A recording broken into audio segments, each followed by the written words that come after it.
নমস্কাৰ বন্ধুসকল, মই জ্যোতিষী নয়নজ্যোতি শৰ্মাই নৱগ্ৰহ জ্যোতিষালয়ৰ তৰফৰ পৰা আপোনালোক সকলোকে স্বাগতম জনাই আজি এটা নতুন বিষয়বস্তু আপোনালোকৰ লগত আলোচনা কৰিব খুজিছোঁ। আজি আপোনালোকৰ লগত আমি শনি গ্ৰহ বক্ৰী হৈ সঞ্চাৰ হোৱাৰ ফলত কোন ৰাশিৰ জাতক জাতিকাসকলৰ কোন কোন বিষয়ৰ ওপৰত ইয়াৰ বেয়া প্ৰভাৱ পৰিব ইয়াৰ বিষয়ে আজি আমি আলোচনা কৰিব খুজিছোঁ।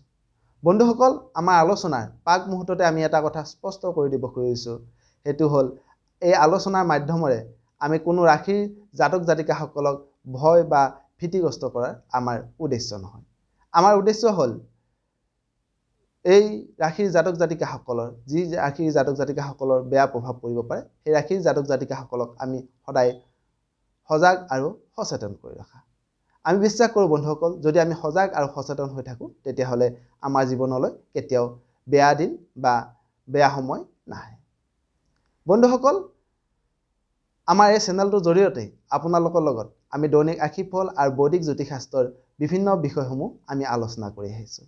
যদি আপুনি প্ৰথমবাৰৰ কাৰণে আজি আমাৰ চেনেলটোলৈ আহিছে তেতিয়াহ'লে আপোনালোকে আমাৰ চেনেলটো ছাবস্ক্ৰাইব কৰিব পাৰে।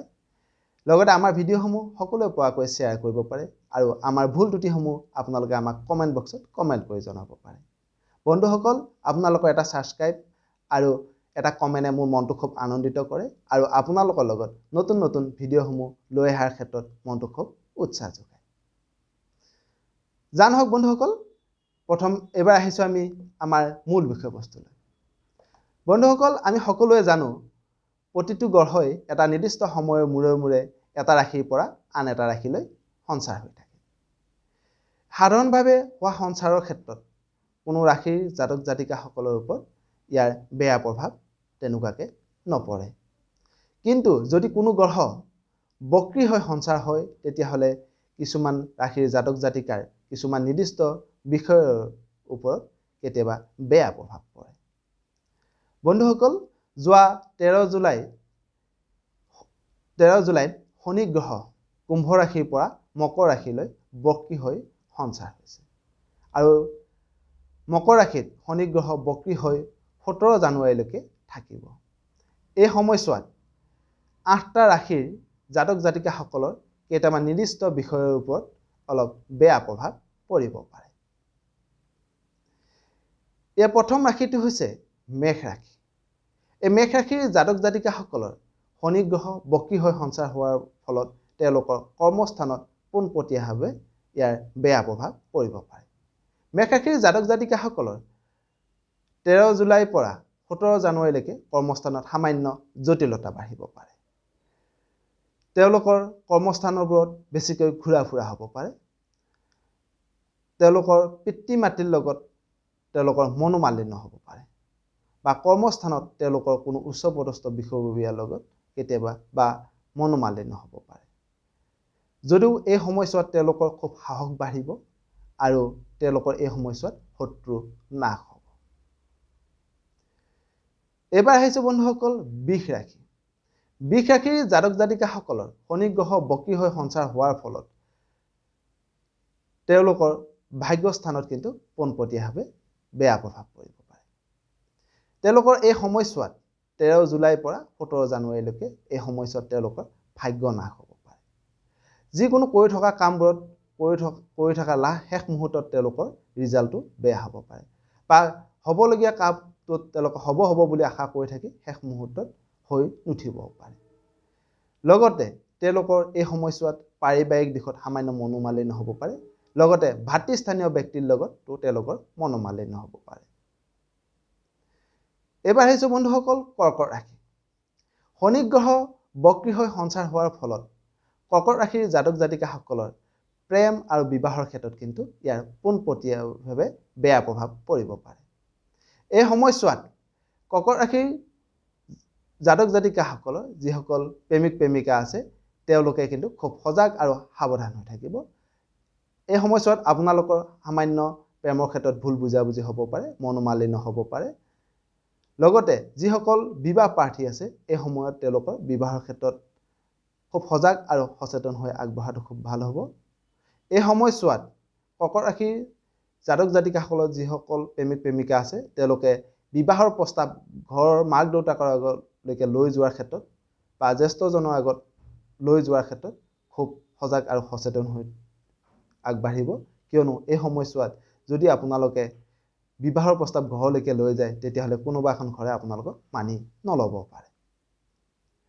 এবাৰ আহিছোঁ বন্ধুসকল কন্যা ৰাশিলৈ। কন্যা ৰাশিৰ জাতক জাতিকাসকলৰ তেওঁলোকৰ বিদ্যাস্থান আৰু আৰ্থিক দিশত আপোনালোকৰ খুব বেয়া প্ৰভাৱ পৰিব পাৰে। এই সময়ছোৱাত কন্যা ৰাশিৰ জাতক জাতিকাসকলৰ আপোনালোকৰ হাতত ধন ধান টকা পইচাৰ সঞ্চয় নহ'ব পাৰে। আৰ্থিক দিশত সামান্য জটিলতা আহিব পাৰে। যিসকল বিদ্যাৰ্থী আছে তেওঁলোকৰ এই সময়ছোৱাত বিদ্যা আহৰণৰ ক্ষেত্ৰত সামান্য জটিলতাৰ সন্মুখীন হ'ব পাৰে বা তেওঁলোকৰ মনত চঞ্চলতা ভাৱ বেছি বাঢ়িব পাৰে। লগতে তেওঁলোকৰ পেটৰ অসুখ হোৱাৰো অলপ চান্স আছে বা পেটৰ অসুখ হোৱাৰো আশা কৰিব পাৰে। এবাৰ আহিছোঁ বন্ধুসকল তুলা ৰাশিলৈ। তুলা ৰাশিৰ জাতক জাতিকাসকলৰ এই সময়খিনিত কিন্তু বন্ধুস্থানত এটা বেয়া প্ৰভাৱ পৰিব পাৰে। সেয়েহে আপোনালোকে এই সময়ছোৱাত বন্ধু বান্ধৱৰ লগত ঘূৰা ফুৰা কৰোঁতে খুব সাৱধান হ'ব। বিশ্বস্ত কথাবোৰ আপোনালোকে বন্ধু বান্ধৱৰ ওচৰত প্ৰকাশ নকৰিব আৰু বন্ধু বান্ধৱৰ পৰা সদায় সজাগ আৰু সচেতন হৈ থাকিব। আৰু এই তুলা ৰাশিৰ যিসকল ছাত্ৰ ছাত্ৰী বা বিদ্যাৰ্থী আছে তেওঁলোকে বিদ্যা আহৰণৰ ক্ষেত্ৰত সামান্য জটিলতাৰ সন্মুখীন হ'ব পাৰে বা তেওঁলোকৰ মনটো খুব চঞ্চল হৈ থাকিব পাৰে। এবাৰ আহিছোঁ বন্ধুসকল ধনু ৰাশিলৈ। ধনু ৰাশিৰ জাতক জাতিকাসকলৰ এই সময়ছোৱাত শনি গ্ৰহ বক্ৰী হৈ সঞ্চাৰ হোৱাৰ ফলত জুলাই 13 তাৰিখৰ পৰা জানুৱাৰী 17 তাৰিখলৈ এই সময়ছোৱাত আপোনালোকৰ ধনস্থানত পোনপটীয়াভাৱে বিৰূপ প্ৰভাৱ পৰিব বা বেয়া প্ৰভাৱ পৰিব পাৰে। এই সময়ছোৱাত আপোনালোকৰ আৰ্থিক দিশত সামান্য জটিলতা আহিব পাৰে, কিন্তু এই সময়ছোৱাত আপোনালোকৰ ব্যৱসায়িক ক্ষেত্ৰত খুব শুভ হ'ব। ব্যৱসায়িক ক্ষেত্ৰত উন্নতি কৰিব পাৰিব, ব্যৱসায়িক ক্ষেত্ৰত সফলতা লাভ কৰিব পাৰিব।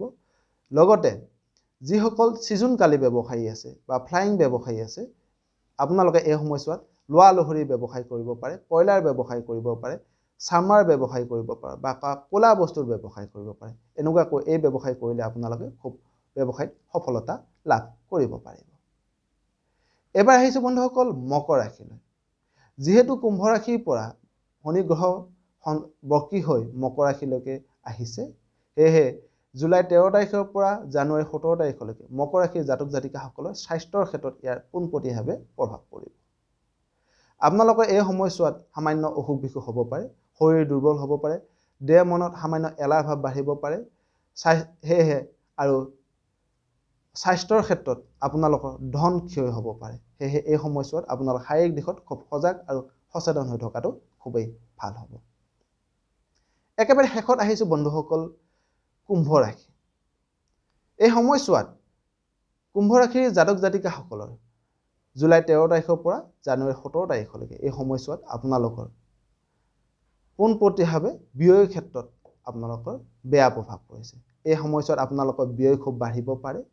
আপোনালোকৰ সঞ্চিত ধন এই সময়ছোৱাত ক্ষয় হ'ব পাৰে, সঞ্চিত ধন নাশ হ'ব পাৰে। এই সময়ছোৱাত আপোনালোকৰ আত্মীয় পৰিয়ালৰ লগত সামান্য মনোমালিন্য হ'ব পাৰে। আপোনালোকৰ মনত খুব উগ্ৰতাৰ ভাৱ খং ভাৱ বৃদ্ধি হ'ব পাৰে। সেয়েহে আপোনালোকে এই সময়ছোৱাত ব্যয়ৰ ক্ষেত্ৰত হওক, লগ বন্ধুৰ ক্ষেত্ৰত হওক বা আত্মীয় পৰিয়ালৰ ক্ষেত্ৰতে হওক খুব সজাগ আৰু সচেতন হৈ চলাটো খুবেই ভাল হ'ব। শেষত আহিছোঁ বন্ধুসকল প্ৰতিকাৰ সম্পৰ্কে। জুলাই 13 তাৰিখৰ পৰা জানুৱাৰী 17 তাৰিখলৈকে এই ৰাশিৰ জাতক জাতিকাসকলে আপোনালোকে প্ৰতিকাৰ হিচাপে শনিবাৰে শনি মন্দিৰ দৰ্শন কৰিব পাৰে বা শনিবাৰে কোনো উলংগ সন্যাসীক আপোনালোকে ভোজন বা ভোজনী দান কৰিব পাৰে বা আপোনালোকে পুৱা গধূলি শনিৰ বীজ মন্ত্ৰ ওম ঐং হ্ৰিং শ্ৰীং শ্ৰী শনিশ্বৰায়ে নমঃ এই মন্ত্ৰফাঁকি পুৱা গধূলি ধূপ ধূনা চাকি বন্তি জ্বলাই সদায় পাঠ কৰিব পাৰে। আশা কৰিছোঁ বন্ধুসকল আপোনালোকে বিষয়টো বুজি পালে।